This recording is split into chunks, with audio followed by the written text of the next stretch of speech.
샬롬 샬롬 샬롬 샬롬 샬롬. 하나님 사랑합니다. 여러분 주 안에서 사랑합니다. 오늘부터 히브리서 작업이 다 끝났죠. 히브리서 1장 말씀입니다. 중요한 구절 한번 보고 가죠. 아들을 통하여 우리에게 말씀하셨으니 2절에 아들을 통하여 우리에게 말씀하셨으니 오늘 제목이 기도하죠. He has spoken to us. 아들을 통하여 우리에게 주신 말씀은 하나님 나라의 복음이죠. 이는 하나님의 도, 곧 율법입니다.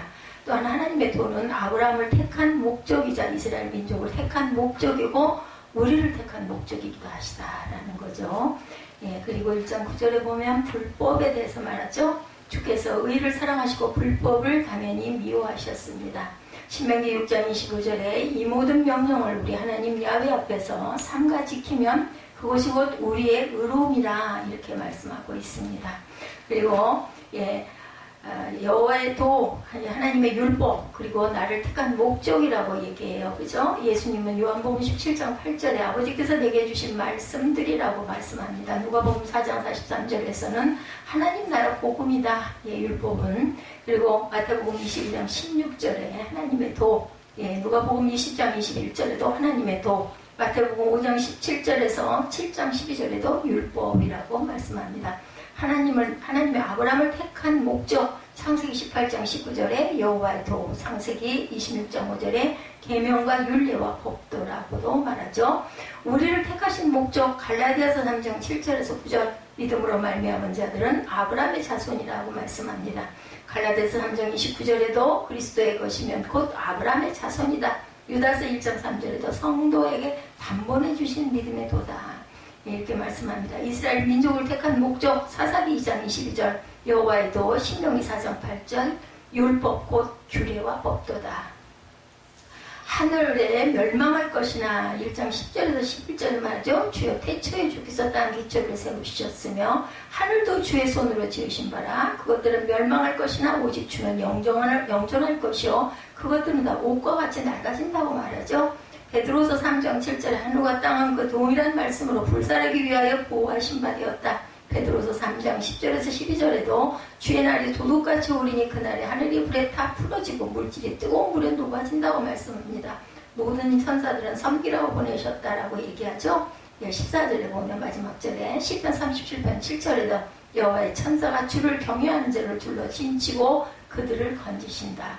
마태복음 18장 10절에도 작은 자 중에 하나도 없이 여기지 말라. 그들의 천사들이 하늘에 계신 내 아버지의 얼굴을 항상 빼옵느니라. 누가복음 22장 43절에도 천사가 하늘로부터 예수께 나타나 힘을 더한다. 이렇게 말씀하세요. 이렇게 중요한 구절, 1장 2절, 1장 9절, 그리고 1장 10절, 11절, 12절, 그리고 1장 14절에 대해서 다시 한번 해석하고 갑니다.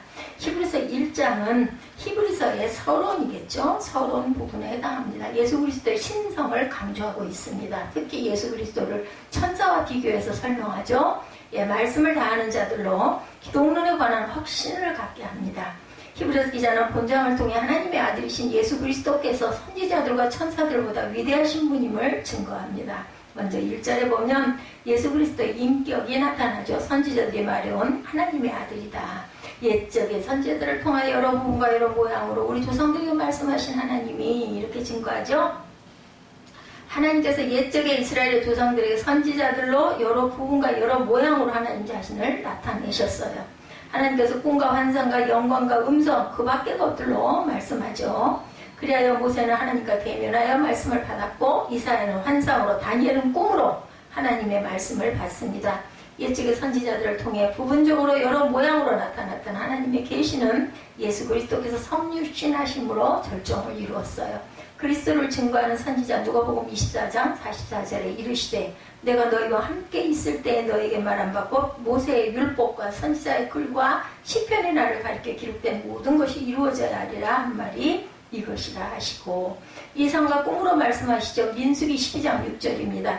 이르시되 내 말을 들으라. 너희 중에 선지자가 있으면 나 야훼가 환상으로 나를 그에게 알리기도 하고 꿈으로 그와 말하기도 하거니와 내 종 모세와는 그렇지 아니하니 그는 내 온 집에 충성하니라 이렇게 말씀하죠.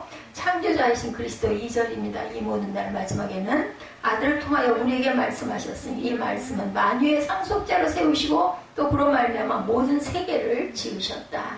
여기에 대한 증거가 요한복음 17장 8절, 누가복음 4장 43절, 마태복음 22장 16절에도 동일하게 증거합니다. 예수 그리스도께는 만물보다 먼저 계신 분이세요. 그죠? 모든 세계를 지으셨어요. 그리스도께서 태초부터 하나님과 함께 계셨고 온 세상 만물의 존재의 근원이신 하나님 자체이시기도 하다. 그리스도는 만유해 주시고 창조자이십니다. 인류의 죄를 위해 인간의 몸을 빌어 이 땅에 오셨지만 그리스도께서는 만물의 주인이시고 하나님과 동일한 분이시고 인간과 사물에 대한 올바른 인식이 철학의 과제라면 그리스도와 하나님에 대한 올바른 인식이 신학의 과제다라고 할 수가 있겠죠.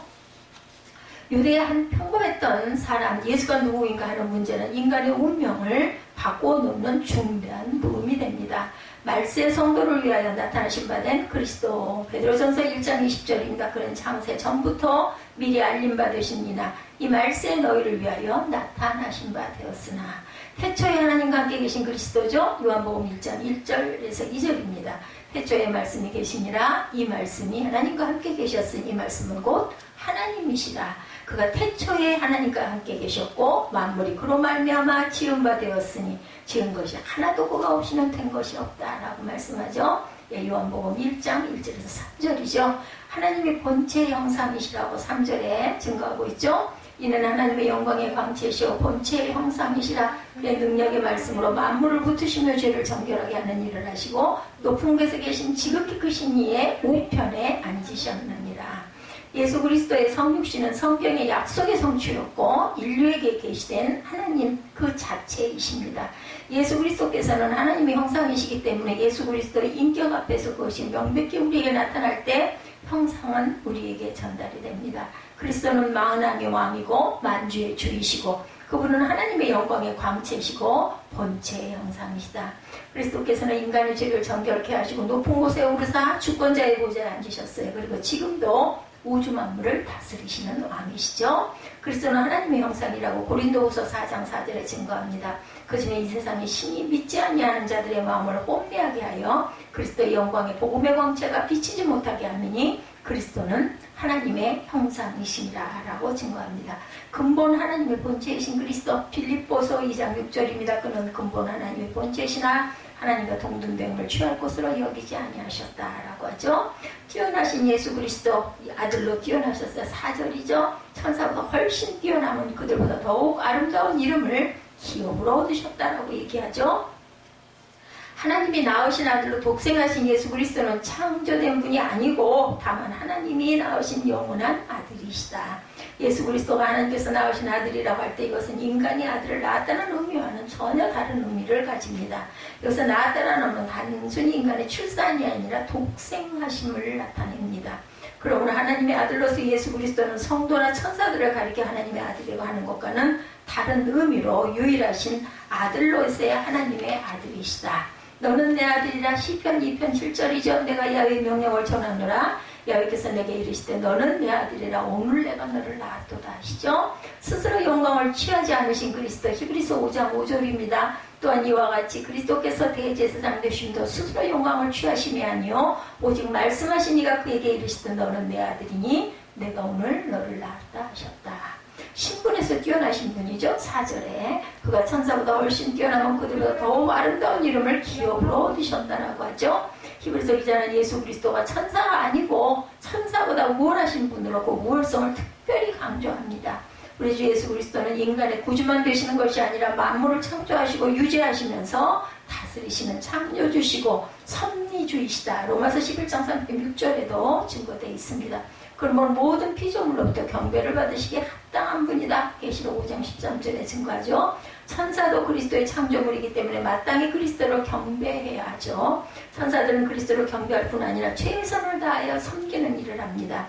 그리스도의 탄생 시에 경배하던 천사들에 대해서 우리 하늘에는 영광, 땅에는 평화죠. 누가복음 2장 13, 14절에 호련히 수많은 천관이 그 천사들과 함께 하나님을 찬송하여 이르되 우리 크리스마스 때면은 이 말씀 굉장히 많이 우리가 되뇌죠. 지극히 높은 곳에서는 하나님께 영광이요 땅에서는 하나님이 기뻐하신 사람들 중에 평화로다 아니라 여호와를 봉사하여 그 뜻을 행하는 천군에 대해서 시편 103편 20절 21절에 능력 있어 야훼 말씀을 행하며 그 말씀의 소리를 듣는 야훼 천사들이여 여호와를 송축하라. 그에게 수종들며 그의 뜻을 행하는 모든 천군이여 여호와를 송축하라. 기름 부음 받는 자로 뛰어나셨다. 9절이죠. 주께서 그 의를 사랑하시고 불법을 미워하셨으며 그러므로 하나님 곧 주의 하나님이 즐거움의 기름을 주께 부어 주를 동료들보다 뛰어나게 하셨도다 하였습니다. 하나님의 의해 그리스도께 부여된 특권은 즐거움의 기름으로 기름 부음을 받은 것. 그리스도께서는 기름 부음을 받으신 선지자여 제사장이며 왕이시죠. 삼중직을 갖고 계십니다. 제사장, 선지자, 왕. 그러므로 그리스도께서 완전하신 통치자로서의 모든 존재보다 뛰어나시며 하늘과 땅의 모든 권세를 가지고 의와 공평으로 다스립니다. 하나님께서는 왕이신 그리스도께서 기쁨의 기름을 부어 다른 왕들보다 높이셨어요. 그리스도께서는 언제나 의로우시고 그분의 통치의 법과 경영도 의롭습니다. 주의 나라는 영원한 나라죠. 시편 145편 13절 주의 나라는 영원한 나라이니 주의 통치는 대대에 이르리이다. 다윗의 위에 앉으신 그리스도죠. 이사야 9장 7절 우리 잘 아는 말씀이죠. 그 정사와 평강에 더함이 무궁하며 또 다윗의 왕자와 그의 나라에 군림하여 그 나라를 굳게 세우고 지금 이후로 영원히 정의와 공의로 그것을 보존하실 것이라. 만군의 야훼 열심히 이를 이루시리라 말씀합니다. 그리스도의 천상 사역에 대해서 10절에 증거합니다. 영원하신 그리스도. 또 주여 태초에 주께서 땅에 기초를 두셨으며 하늘도 주의 손으로 지으신 바라. 그것들은 멸망할 것이나 오직 주는 영존할 것이요 그것들은 다 옷과 같이 낡아진다 라고 말씀하죠. 예. 예수 그리스도는 역사 속에 현존하셨던 분이지만 우주 만물이 창조되기 전에 계시던 분이십니다. 그죠? 그는 창세 전부터 선지하신 분이셨으며 만물을 창조하신 분이므로 영원한 분이시다. 그분은 태초 이전에도 계셨고 태초 이후에도 계시고 지금도 살아계시고 그리고 영원히 살아계신 분. 히브리서 기자는 이 세상의 모든 것 즉 물질 세계나 정신 세계 모두가 낡아지고 그리고 변화되지만 창조자이신 그리스도만은 영원히 변치 않을 것이라고 강조를 하고 있죠. 예, 12절에 의복처럼 갈아입을 것이요 그것들은 옷과 같이 변할 것이나 주는 여전하여 연대가 다함이 없으리라 하였으나 어느 때 천사 중 누구에게 내가 내 원수로 내 발등상이 되게 하기까지 너는 내 우편에 앉아있으라 하셨느냐. 모든 천사는 섬기는 영으로 구원받을 상속자들을 위하여 섬기라고 보내심이 아니냐. 이렇게 증거하고 1장이 끝이 납니다. 태초부터 하나님과 함께 하신 그리스도. 요한복음 1장 1절 3절 아까도 읽었죠. 태초에 말씀이 계시니라. 이 말씀이 하나님과 함께 계셨으니 이 말씀은 곧 하나님이시라. 그가 태초에 하나님과 함께 계셨고 만물이 그로 말미암아 지은 바 되었으니 지은 것이 하나도 그가 없이는 된 것이 없느니라. 우리는 진흙이고 주는 토기장이시죠. 이사야 64장 8절입니다. 그러나 야훼여 이제 주는 우리 아버지시니이다. 우리는 진흙이요 주는 토기장이시니 우리는 다 주의 손으로 지으신 것입니다. 하나님 무편에 앉아 계시죠. 하나님께서는 그리스도의 원수가 그리스도 앞에 그리스도의 발등상이 될 때까지 너는 내 우편에 앉아 있으라. 이렇게 말씀을 하죠. 네. 13절에 어느 때의 천사 중 누구에게 내가 내 원수로 내 발등상이 되게 하면서 너는 내 우편에 앉아 있으라 하셨느냐 말씀합니다. 영광스러운 경영자로서 그분을 높입니다. 그리스도께서 하나님 우편에 앉으셨다는 것은 명예와 안정과 능력과 함께 그리스도께 주어지는 왕국의 영광스러운 경영자로 그분을 높여주는 거죠. 이러한 예수 그리스도에 대한 하나님의 말씀은 분명히 성취되었고 그리고 또한 베드로는 이 예언의 성취를 들고 설교를 합니다. 사도행전 2장 34절에 증거되어 있죠. 그리스도만 하나님 우편에 앉으셨다. 히브리서 10장 12~13절에 증거합니다. 오직 그리스도는 죄를 위하여 한 영원한 제사를 드리고 하나님 우편에 앉으사. 사도행전 2장 34절 좀 찾아주세요. 그 후에 자기 원수들을 자기 발등상이 되게까지 하실 때까지 기다리시나니 그가 거룩하게 된 자들을 한 번의 제사로 영원히 온전하게 하셨느니라. 예언의 성취를 들어 설교했던 부분 사도행전 2장 34절이죠. 예, 한번 읽어주실래요? 다윗은 하늘에 올라가지 못하였으나 친히 말하여 이르되 주께서 내 주에게 말씀하시기를 이 예언의 성취를 들어 설교를 하죠. 그 다음도 네가 내 원수로 내 발등상이 되게 하기까지 너는 내 우편에 앉아있으라 하셨도다 하였습니다. 아멘. 스데반이 그리스도를 보죠. 사도행전 7장 55절에 스데반이 성령 충만해 하늘을 우러러 주목하여 하나님의 영광과 및 예수께서 하나님 우편에 서신 것을 봤어요. 그죠? 천사들을 보내셨다고 이제 14절 마지막 절에 모든 천사는 섬기는 영으로 구원받을 상속자들을 위하여 섬기라고 보내셨어요. 천사들은 하나님께서 만드신 영적 존재다. 그들은 항상 하나님의 뜻을 행할 준비를 하면서 시종을 두는 일을 합니다. 그리고 그들은 때로 사람에게 때로는 저 사람에게로 즉 하나님의 일을 돕는 자녀들에게 보냄을 받습니다. 그래서 아기들이 어릴 때는 천사들이 보호한다고 그러죠. 예. 그래서 성경은 성도들에 대한 천사들의 광범위한 봉사의 사역을 나타내 줍니다. 천사들은 하나님을 위해서 우리에게 선을 행하죠. 그들은 우리를 위한 하나님의 사역자들이고 우리들이 감히 생각할 수 없을 만큼 지상에서의 성도들을 위해 활동하고 있다. 그래서 천사론이 그 전에 굉장히 많이 읽혀졌었는데 지금 이제 그 성경에서 많이 뺐습니다. 그게 잘못하면은 그 신비주의로 흘러갈 수가 있기 때문에 죽은 거지 나사로를 받아들였던 천사 누가복음 16장 22절에 그 거지가 죽어 천사들에게 받들려 아브라함의 품에 들어가고 그 부자도 죽어 장사되네. 호련히 나타나는 주의 사자 사도행전 12장 7절입니다. 호련히 주의 사자가 나타나매 옥중의 광채가 빛나며 베드로의 옆구리를 쳐 깨워 이르되 급히 일어나라 하니 쇠사슬이 그 손에서 벗어지더라. 천사들이 이렇게 하나님의 명령을 받아서 베드로를 옥문을 열어서 내보내죠. 가서 너희 그 성도들에게 가서 설교해라 하고 내보내죠. 우리는 이 히브리서 1장을 통해서 창조 사역과 구속 계획에서 하나님과 함께 하신 그리스도를 발견합니다. 그러므로 이 세상에 살고 있는 성도들은 그리스도의 선제성, 그분의 우월성을 인정하고면서 예수 그리스도를 존중히 여기는 자들이 되어야 하겠습니다. 히브리서는 그 자체 안에서 저자가 누구인지를 밝히고 있지는 않지만 히브리서의 수신자는 유대인으로 그리스도인이 된 아들들이죠. 예. 대부분의 유대인들은 예수님을 그들이 오랫동안 기다려던 메시아라고 믿지 않았어요. 그러나 히브리서의 수신자인 교인들은 구약 성경을 잘 알고 있으면서 또 예수 그리스도에 대한 믿음을 고백하는 사람들이었습니다. 그들의 박해 때문인지 거짓 교사들 때문인지 기독교 신앙을 포기하고 유대교로 되돌아가려 하는 위험에 처하게 되죠. 그들에게 예수 그리스도가 어떤 분이신지를 분명하게 가르치는 것이 그들의 기독교 신앙을 지키는데 대단히 중요하고 필요하다고 생각하고 권면을 말로 써보낸 것이 히브리서다. 히브리서 13장 22절에 형제들아 내가 너희를 권고하노니 권면의 말을 용납하라. 내가 간단히 너희에게 썼느니라. 그게 바로 히브리서다. 오늘 본문 1장은 예수 그리스도께서 어떤 분이신지를 아주 뛰어나게 밝히고 설명하고 있습니다. 우리가 쭉 14절까지 본 것처럼 오늘날 우리에게도 기독교 신앙을 굳게 지켜나가는데 매우 유익한 말씀이 아닐 수가 없다. 1절에 저자는 옛적의 선지자들을 통하여 여러 부분과 여러 모양으로 우리 조상들에게 말씀하신 하나님이 이 모든 날 마지막에는 아들을 통하여 우리에게 말씀하셨으니 이 아들을 만유의 상속자로 세우시고 또 그런 말미암아 모든 세계를 지으셨다라고 증거하죠. 1절에서 옛적이라 한 것은 2절에서 이 모든 날 마지막이라는 말과 한 말과 대비가 됩니다. 옛적에는 하나님께서 아들을 통하여 말씀하시기 전까지의 모든 시대, 그렇죠? 그 이후 이 모든 날 마지막이라는 것은 하나님께서 아들을 통하여 말씀하신 이후의 모든 시대를 가리킵니다. 예수 그리스도께서 하나님의 모든 계시 역사의 중심에 계심을 말하고 있는 거고, 예수 그리스도를 통해서 하나님이 자기 계시가 온전했다면 이제부터 언제든지 주님께서 다시 오실 수 있는 것이다. 우리는 언제든지 다시 오실 주님 맞을 준비가 된 삶을 매일매일 살아내야 합니다. 우리가 삶으로 드리는 예배 그렇게 드리고 살아가야 되겠죠. 하나님께서 옛적의 선지자들을 통하여 여러 부분과 여러 모양으로 우리 조상들에게 말씀하셨다라는 것은 여러 부분이라고 한 것은 하나님께서 여러 시대 여러 사람을 통해 여러 내용을 계시하셨다는 뜻으로 우리가 이해합니다. 실제로 하나님께서는 첫사람 아담과 하와에게 말씀하셨죠.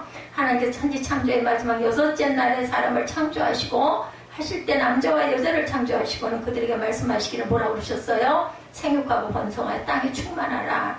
땅을 정복하라고 말씀하셨어요. 바다의 물고기와 하늘의 새와 땅에 움직이는 모든 생물을 다스리라. 창세기 1장 27, 8절입니다. 또 인류의 첫사람 아담과 하와에게 말씀하시기를 동산 각종 나무의 열매는 내가 임의로 먹되 선악을 알게 하는 나무의 열매는 먹지 말라. 내가 먹는 날에는 반드시 죽으리라 말씀하셨죠. 창세기 2장 16, 7절에 증거합니다. 그러시면서 당신의 뜻을 알리셨어요. 그래서 죽었어요. 그죠? 그걸 따먹으면서 영이 죽습니다. 그리고 생명이 무한한 것에서 유한으로 끝이 납니다. 그리고 에덴 동산에서 추방을 당하죠. 땅으로 내보내집니다. 그리고 남자는 수고하고 땀 흘려서 처자를 먹여 살려야 되고 여자는 해산의 고통을 주셨어요. 땅에 사람 지으셨음을 한탄하셨어요. 창세기 6장 5, 6절에 노아 시대에 대홍수로 치면의 모든 생물고 사람과 가축과 기는 것과 공중의 새까지도 다 땅에서 쓸어버리셨어요. 창세기 7장 23절이죠. 오직 하나님의 말씀에 순종해서 방주를 만들고 그 안에 들어갔던 노아와 그 가족 8명만 죽지 않고 살았는데 하나님께서는 첫사람 아담과 하와에게 하셨던 것처럼 그들에게도 복을 주셔서 말씀하시죠. 창세기 9장 1절에 똑같은 말씀하십니다. 생육하고 번성하여 땅에 충만하라. 누구에게 주었던 말씀? 아담과 하와에게 주었던 말씀은 누구에게? 노아에게 주셨다라는 거예요. 다 쓸어버리고 8명만 남아서 다시 그들에게서 씨가 번지죠. 천지를 창조하시면서 하나님께서 가지셨던 변함없는 뜻을 밝히십니다. 뭐라고요? 생육하고 번성하고 땅에 충만하라. 하나님께서는 아브라함에게 나타나셔서 말씀하시기를 너는 너의 고향과 친척과 아버지의 집을 떠나 내가 네게 보여줄 땅으로 가라고 말씀하죠. 내가 너로 큰 민족을 이루고 네게 복을 주어 내 이름을 창대하게 하리니 너는 복이 된다. 그래서 복 자체가 된다고 합니다. 너를 축복하는 자에게는 내가 복을 내리고 너를 저주하는 자에게는 내가 저주하니 땅의 모든 족속이 너로 말미암아 복을 얻을 것이다. 창세기 12장 1절에서 3절입니다. 하나님께서는 이삭에게도 야곱에게도 요셉에게도 같은 약속의 말씀을 주셨어요. 모세를 통해서 가장 많이 말씀하시고 십계명을 비롯한 모든 율법을 주시죠. 사사들을 통해서도 말씀하셨고 다윗이나 솔로몬에게도 말씀하셨습니다. 많은 선지자들을 통해서 말씀하셨어요. 인간 창조의 첫 시기부터 주님 오시기 전까지 각 시대마다 말씀으로 당신의 뜻과 계획을 동일하게 알리셨습니다. 여러 모양이라는 것은 하나님께서 꿈이나 환상이나 직접 대면이나 천사들이나 상징물 등 여러 가지 방법으로 계시하셨던 뜻으로 우리가 이해해야 합니다. 여러 모양으로 라고 말씀한 것은 옛날 출애굽한 이스라엘 백성이 광야 생활을 할 때 모세의 누이 미리암과 형 아론이 모세가 구수 여자를 취하였다고 비방한 일이 있었죠. 민수기 12장 1절이죠. 그들은 말하기를 야훼께서 모세와 말씀하셨느냐 우리와도 말씀하지 않으셨느냐 했는데 하나님께서 이 말을 들으셨어요. 그래서 민수기 12장 2절에 보면은 말씀합니다. 그들이 이르되 야훼께서 모세와 말씀하셨느냐 우리와도 말씀하지 아니하셨느냐 하며 야훼께서 이 말을 들으셨더라. 3절입니다. 이 사람 모세는 온유함이 지면의 모든 사람보다 더하더라 라고 말합니다. 하나님께서 갑자기 모세와 아론과 미리암에게 12장 4절에 민수기 12장 4절에 너희 세 사람은 회막으로 나오라 하시고 그 세 사람이 나아가자 구름 기둥 가운데로부터 강림하셔서 장막문에 서시고 아론과 미리암을 부르십니다. 민수기 12장 5절에 야훼께서 구름 기둥 가운데로부터 강림하사 장막문에 서시고 아론과 미리암을 부르시는지라 이 두 사람이 나아가매 그 두 사람이 나아갔을 때 하나님께서 하신 말씀에 우리가 유의를 합니다. 내 말을 들으라. 너희 중에 선지자가 있으면 나 야훼가 환상으로 나를 그에게 알리기도 하고 꿈으로 그와 말하기도 하거니와 내 종 모세와는 그렇지 아니하니 그는 내 온 집에 충성함이라. 그와는 내가 대면하여 명백히 말하고 은밀한 말로 하지 아니하며 그는 또 야훼의 형상을 보고는 너희가 어찌하여 내 종 모세 비방하기를 두려워하지 아니하느냐 하십니다. 그리고 미리암에게는 그죠? 문둥병이 뒀죠. 여기서 우리는 하나님께서 자신을 알리실 때 환상이나 꿈이나 직접 대면하여 말씀하시는 것 등 다양한 방법을 사용했음을 또한 알게 됩니다. 그런데 선지자들을 통해 여러 부분과 여러 모양으로 말씀하신 하나님께서 이 모든 날 마지막에는 아들을 통하여 말씀하신다고 하시죠. 하나님의 아들 즉 예수 그리스도는 하나님의 마지막 계시라는 거예요. 다시 말하면 이전의 모든 계시의 참뜻을 밝히시고 더 이상 분명하게 하나님을 알 수 없을 만큼 예수 그리스도는 완전한 하나님의 계시라고 말씀합니다. 아들을 통하여 말씀하셨다는 말은 아들이 단순히 하나님의 계시의 한 수단에 불과하다는 말이 결코 아니고 그리스도께는 그 자신 계시의 주체시다.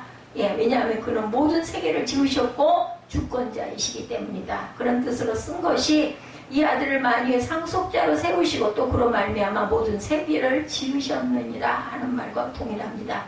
이 아들은 아버지와 다르지만 같은 한 하나님이라는 것이 기독교 신앙의 큰 신비라는 거죠. 그래서 성삼위 하나님이십니다. 한 분이시면서 위가 세격이죠. 본문 3절에 짧지만 예수 그리스도의 본성과 그가 행하신 사역을 핵심적으로 압축시켜 놓은 중요한 구절. 이는 하나님의 영광의 강치시오 그 본체의 형상이시다. 이렇게 증거하죠. 그의 능력은 말씀으로 만물을 붙드시고 죄를 정결하게 하는 일을 하시고 높은 곳에 계신 지극히 크신 이의 우편에 앉으셨느니라. 예수 그리스도께서 하나님의 영광의 광채시고 본체의 형상이라는 것은 그가 영광스러운 하나님을 온처에 나에 밝히 나타내신 정확하고 완전한 계시라는 뜻을 갖고 있습니다. 그는 하나님의 계시일 뿐만 아니라 하나님 그 자신이라고 사도 요한이나 사도 바울은 말하죠. 요한은 예수님의 제자 빌립이 예수께 주여 아버지를 우리에게 보여주옵소서 그리하면 족하겠나이다 얘기하죠. 말했을 때 예수님께서 그에게 반문하시기를 빌립아 내가 이렇게 오래 너희와 함께 있을 때 내가 나를 알지 못하느냐. 나를 본 자는 아버지를 보았거늘 어찌하여 아버지를 보이려 하느냐. 요한복음 14장 8, 9절에 증언하죠. 바울도 골로새서 1장 15절에서 17절에 이렇게 증거하고 있습니다. 그는 보이지 아니하는 하나님의 형상이시오 모든 피조물보다 먼저 나신 이시니 만물이 그에게 창조되되 하늘과 땅에서 보이는 것들과 보이지 않는 것들과 혹은 왕권들이나 주권들이나 통치자들이나 권세들이나 만물이 다 그로 말미암고 그를 위하여 창조되었고 또한 그가 만물보다 먼저 계시고 만물이 그 안에 함께 섰느니라. 그러므로 예수 그리스도를 바라보는 것보다 더 하나님을 명확하게 알 수 있는 것은 없다는 것입니다. 보이지 않으신 하나님을 우리가 사람의 몸으로 볼 수 있도록 우리에게 오신 이가 바로 예수 그리스도시죠. 못을 입고 인간의 형체를 가지고 능력의 말씀으로 만물을 붙드신다는 것은 하나님 아버지께서 아버지 하나님과 함께 천지에 창조주실 뿐만 아니라 그 모든 피조세계를 보존하시고 다스리는 섭리주이심을 말하는 거죠. 아들 하나님께서 예수 그리스도께서 죄를 정결하게 하는 일을 하신다는 것은 아들 하나님께서 아버지 하나님과 함께 창조주와 섭리주이실 뿐만 아니라 우리 죄를 씻으시고 우리를 구원하시는 주님이심을 증거하는 겁니다. 예수 그리스도로 오신 아들 하나님께서 십자가에서 그 일을 담당하셨어요. 그죠? 높은 곳에 계신 지극히 크신 이의 우편에 앉으셨다는 것은 그리스도의 크고 높으심을 말합니다. 이 땅의 십자가에까지 가장 낮게 내려오신 아들 하나님께서는 부활하시고 승천하셔서 아버지 하나님의 우편의 보좌에 돌아오셨다는 것. 거기에 앉아 계시다가 하나님의 나라를 완성하실 때 심판주로 다시 세상에 오실 것이다. 이런 아들 하나님이시기에 그는 하나님 외에 다른 그 어떤 존재와도 동일하시거나 비교될 수가 없다. 하나님 외에 다른 존재, 즉 피조물 중 가장 뛰어난 존재를 알 수 있는 천사라 할지라도 아들 하나님과는 당연히 비교할 수가 없습니다. 본문 4절 이하에서는 천사나 천사장조차도 감히 비교의 대상이 될 수 없으신 존귀하신 하나님 아들을 말하고 있죠. 먼저 4절에 나오는 그가 천사보다 훨씬 뛰어남은 그들보다 더욱 아름다운 이름을 기업으로 얻으심이라고 하죠. 아들 하나님은 미가엘이나 가브리엘이나 어떤 이름의 천사장들보다도 당연히 훨씬 뛰어난 존재입니다. 왜냐하면 아들 하나님이 천사장 미가엘, 가브리엘도 지으셨죠. 왜냐하면 천사는 아무리 뛰어나도 피조물에 불과하고 하나님의 아들이 될 수 없는데 반해 아버지와 동등한 창조주이시고 섭리주이시고 구원의 주이신 하나님이시기 때문이다. 히브리서는요 예수 그리스도가 중심이에요. 그래서 예수 그리스도를 계속 설명합니다. 우리에게 그러니까 조금 믿음이 약하고 그 믿음 생활한 지 얼마 안 되는 사람들에게 아주 각인을 시켜요. 아들 하나님께서 천사들보다 더욱 아름다운 이름을 기업으로 얻으셨다는 것은 하나님께서 그에게 주신 아름다운 이름이 영원히 그에게 변함이 없을 것이라는 것을 뜻합니다. 기업으로 얻으셨다는 것은 완전히 영원히 그의 것이라는 거죠. 그래서 기업 물을 자 보아스 같은 경우에 그죠? 그래서 돈을 주고 여인을 데려오죠. 이스라엘 그 역사 속에 보면 그 아름다운 이름이 무슨 이름? 바로 아들이라는 이름이다. 보면 5절 하나님께서 어느 때 천사 중 누구에게 너는 내 아들이라 오늘 내가 너를 낳았다 하셨으며 또다시 나는 그에게 아버지가 되고 그는 내 아들이 되리라 하셨느냐. 아들이라는 이름은 오직 하나님의 아들에게만 주어지는 이름인데 그 어느 천사도 그 이름을 받을 수가 없어요. 본문 6절에도 아들 하나님과 모든 천사 사이에 뛰어넘을 수 없는 차이를 보여주죠. 뭐라고 그래요? 그가 맏아들을 이끌어 세상에 다시 들어오게 하실 때 하나님의 모든 천사들은 그에게 경배할지다 말씀하시며 합니다. 맏아들이라고 한 것은 하나님께서 여러 아들이 있다는 뜻이 아니라 하나님의 아들의 특별히 높은 지위를 강조하기 위한 표현이다. 유대인 가정에서는 맏아들은 가장 큰 특권과 책임의 자리를 차지하죠.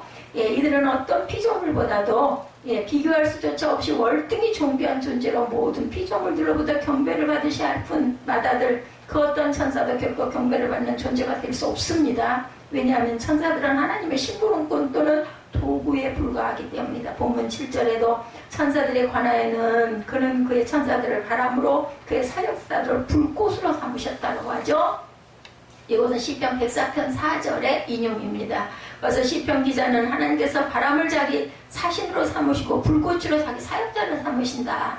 시편 104편 4절에 증거하죠. 하나님 자신이신 아들에 비해 천사들은 그의 심부름꾼 또는 도구에 불과한 것입니다. 반면에 아들 하나님의 아버지 하나님과 대등하신가 천사들과의 근본적인 차이에 대한 언급은 본문 8절에서 14절에 계속됩니다. 아들에 관하여는 하나님이여 주의 보좌는 영영하며 주의 나라의 규는 공평한 규이다. 주께서 의를 사랑하시고 불법을 미워하셨으니 그러므로 하나님 곧 주의 하나님의 즐거움에 기름을 주께 부어 주를 동료들보다 뛰어나게 하셨도다 하였고 주여 태초에 주께서 땅에 기초를 두셨으며 하늘도 주의 손으로 지으신 바라. 그것들은 멸망할 것이나 오직 주는 영존할 것이요 그것들은 다 옷과 같이 낡아지리니 의복처럼 갈아입을 것이요 그것들은 옷과 같이 변할 것이나 주는 여전하여 연대가 다함이 없으리라 하였으나 어느 때 천사 중 누구에게 내가 내 원수로 내 발등상에 되기까지 하는 너는 내 우편에 앉아있으라 하셨느냐. 모든 천사들은 섬기는 영으로 구원받을 상속자들을 위하여 섬기라고 보내신 것이 아니냐. 의문으로 반문으로 끝이 납니다. 천사들은 아들 하나님뿐 아니라 그에 의해 구원받을 모든 이들을 섬기기 위해 존재하는 것에 불과한 존재들이다. 그러니까 우리보다도 못한 존재예요. 어떻게 보면. 그죠? 그래서 그 추종자들은 하나님을 직접 예배하는 대신 천사들을 경배합니다. 히브리서는 그런 가르침을 거짓이라고 분명하게 고발하고 있습니다. 피조물에 불과한 천사가 예배의 대상이 될 수 없죠. 어떤 사람들은 예수님을 천사 중에 가장 높은 천사라고 생각을 했지만 그건 아니에요. 그래서 천주교가 우리와 다른 부분입니다. 천주교에서는 그 천사들을 그죠 굉장히 그 높이 막 그림도 그려놓고 경배하고 하죠. 근데 그것은 아니에요. 예수님은 천사가 아니죠. 천사처럼 피조물이 아니라 창조주시라고 히브리서는 아주 정확하게 밝힌다는 것을 우리가 잊지 말고 가야 합니다. 영원히 변치 않으시며 섬김과 경배를 받으실 존재는 오직 하나님과 그 아들뿐이시다. 그 어떤 피조물도 하나님의 의지와 능력과 상관없이 스스로 영존하는 것은 없습니다. 변하는 것들을 의지하고 거기에 우리의 소망을 두는 것처럼 어리석은 것은 없음을 우리가 꼭 알고 가야 되겠죠. 오직 변함없이 영원하신 예수 그리스도에게만 소망을 두고 그를 의지해야 하는 것이다. 변화무쌍한 이 세상에서 변덕스러운 사람들 가운데 영원하신 하나님의 아들이신 예수 그리스도만이 우리를 안전하게 지키실 수 있는 분이다. 예수 그리스도는 하나님의 아들로 완전한 하나님의 계시 자체이십니다. 모든 세계가 그를 통해 지어졌고 보존되고 다스려집니다. 그는 우리의 모든 죄를 대속하시고 우리를 구원하셨죠. 그는 모든 사람 모든 천사로부터 경배를 받으실 하나님 자신이십니다. 우리 삶의 어느 부분도 그 지혜와 권능에서 벗어나는 것이 없다라는 뜻이죠. 우리 삶의 어떤 문제를 가지고도 우리가 전적으로 신뢰하고 의지할 수 있는 주님 한 분뿐이시고 그러기에 그는 우리 모두의 유일하고 참된 소망이 되시는 분, 이 주님 예수 그리스도를 믿는 믿음으로 날마다 평안을 누리고 기쁨과 감사, 순종과 충성의 삶을 사는 저와 여러분들이 되시기를 주님의 이름으로 축복합니다.